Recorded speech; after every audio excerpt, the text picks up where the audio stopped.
Welcome back to பக்தி vibe channel. இன்றைக்கி நம்ம என்ன பார்க்க போகிறோம்னு சொல்லி பார்த்திங்கன்னா, நம்ம தேர்ஸ்டே பாபாவுக்கு பண்ண அபிஷேக பூஜைகளை பற்றி தான் பார்க்க போகிறோம்.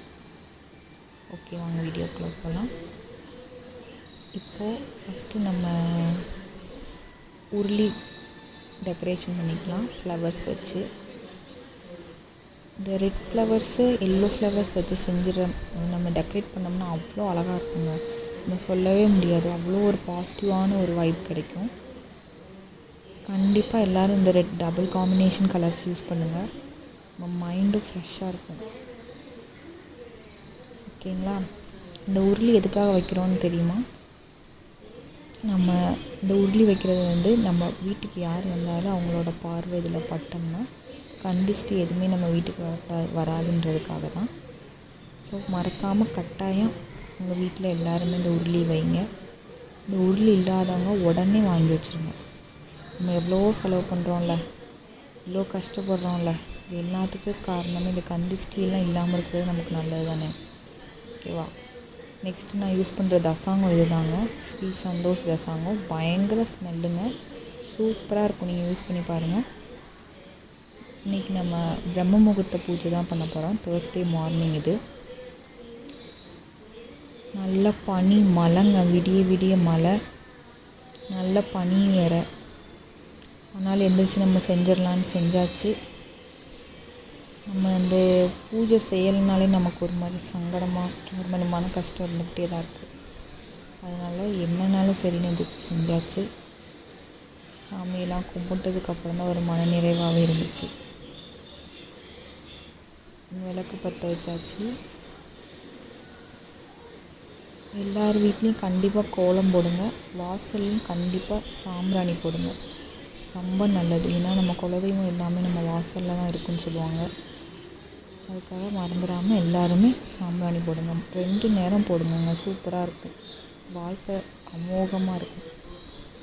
இப்போ நம்ம பாபா ஐயாக்கு அபிஷேகம் பண்ணிடலாம்.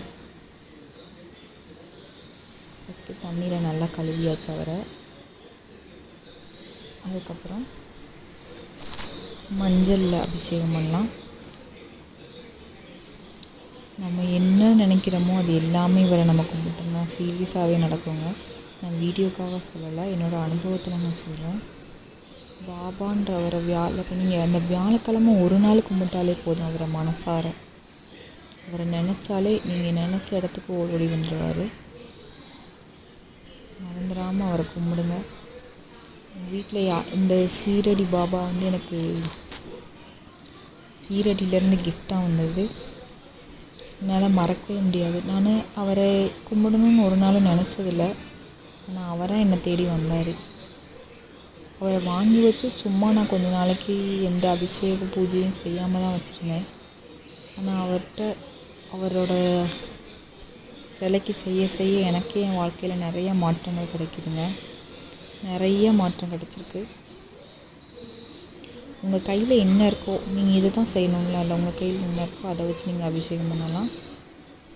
ஃபஸ்ட்டு நான் மஞ்சள் அபிஷேகம் பண்ணேன். இது குங்கும அபிஷேகம். ஒவ்வொரு அபிஷேகம் பண்ணதுக்கப்புறம் ஆராத்தி காமிக்கணும். அதுதான் முக்கியமானது. எல்லாத்தையும் செஞ்சு முடிச்சிருங்க. லாஸ்ட்டாக பால் அபிஷேகம் பண்ணிடுங்க. பாக்கி என்ன நீங்கள் இது செஞ்சு வைக்கணும் அது செஞ்சு வைக்கணும்லாம் எதுவுமே கிடையாது. அவருக்கு நீங்கள் என்ன செஞ்சு வைக்கிறீங்களோ அது அவர் மனசார ஏற்றுக்குவார். முக்கியமாக உங்களுக்கு இந்த மாதிரி அந்த மாதிரி செய்யணும்லாம் எந்த இதுவும் கிடையாதுங்க. உங்களுக்கு என்ன தோணுதோ நீங்கள் அதை செய்யணும். அவர் மனசார ஏற்றுக்குவார். பால் அபிஷேகம் பண்ணுறது ரொம்ப நல்லது. ஏன்னா வாரத்தில் ஒரு நாள் தானே அவருக்கு நம்ம ஒதுக்குறோம். இது செய்கிறதுல எந்த தப்பும் இல்லையே. அபிஷேகம்லாம் பண்ணி முடிச்சுட்டு அவருக்கு ஆரத்தியெல்லாம் காமிச்சிட்டு அவரை நம்ம மேடையில் உட்கார வச்சு அவருக்கு ஒரு நல்லது காமிப்போம். பாருங்களேன் எவ்வளோ அழகாக இருக்காருன்னு. சின்ன சிலை தாங்க. நம்ம 1 அடி 2 அடி தான் வைக்கணும், நம்ம 1 இன்ச்சு தான் வைக்கணும், பெருசாலாம் வைக்கக்கூடாது அப்படி இப்படின்லாம் சொல்கிறாங்க. அதெல்லாம் சும்மாங்க. நம்ம மனசு தான் கடவுள்.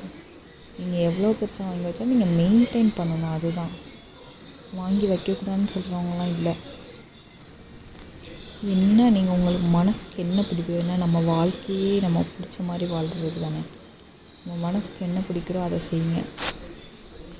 கடவுள் விஷயத்தில் நம்ம அப்படிலாம் யோசிக்கவும் கூடாது. ஓகே, அவருக்கு எல்லாம் செஞ்சு முடித்தாச்சு. இப்போ நம்ம அவருக்கு ட்ரெஸ் போட்டு அவரை அலங்காரம் பண்ணி அவருக்கு ஆரத்தி காமிச்சிடலாம். சிம்பிள் வேலை தாங்க, இவ்வளோ பெரிய வேலை. அபிஷேகம் பண்ணணும், நெய்வேத்தியம் வைக்கணும் அப்படின்லாம் எதுவுமே யோசிக்காதீங்க. நமக்கு இந்த வாழ்க்கையை கொடுத்ததே இந்த கடவுள் தான். அது முக்கியமாக அந்த மகான்களெல்லாம் நம்ம கும்பிட்டோம்னா உண்மையாலுமே நமக்கு ரொம்ப ஒரு குட் வைப் கிடைக்கும். வைப்ரேஷன் நிறையா இருக்குங்க. நீங்கள் எங்கே என்னென்ன நினைக்கிறீங்களோ அது எல்லாமே நடக்கிற மாதிரியே நமக்கு ஒரு ஃபீலிங் நடக்கிற மாதிரி இல்லை, நடக்கும். அபிஷேக ஆராதனைலாம் காமிச்சாச்சு. நம்ம பூஜை அறை ஒரு சின்ன பூஜை அறை மாதிரி தான் இருக்குது. இப்போது நெக்ஸ்ட்டு ஒரு 2 வீக்ஸில் நமக்கு ஒரு பெரிய பூஜை அறை கிடைக்கும். டோரோட செய்ய சொல்லியிருக்கோம். அது வந்தோடனே உங்களுக்கு நான் மறக்காமல் வீடியோ போடுறேன். இது ஒரு பாபா ஐயா தான். இவரை நாங்கள் சென்னையிலேருந்து வாங்கிட்டு வந்தோம். ரொம்ப அழகாக இருப்பார். நம்ம கூட கொஞ்சி பேசுகிற மாதிரி இருக்கும். எனக்கு ரொம்ப பிடிச்ச பாபா. நான் காலையில் எந்திரிச்சோடனே முழிக்கிறது ஒரு முகத்தில் தான். நான் எங்கேருந்து பார்த்தாலும் இவர் தான் எனக்கு தெரிவார். அவ்வளோ பிடிக்கும் இவரை வாங்கின இடத்துல எனக்கு என்னென்ன கொடுத்தாங்கன்னா, இந்த பாபா ஐயாவை கொடுத்தாங்க. இந்த கிரீடம், மாலை, ட்ரெஸ்ஸு, கால்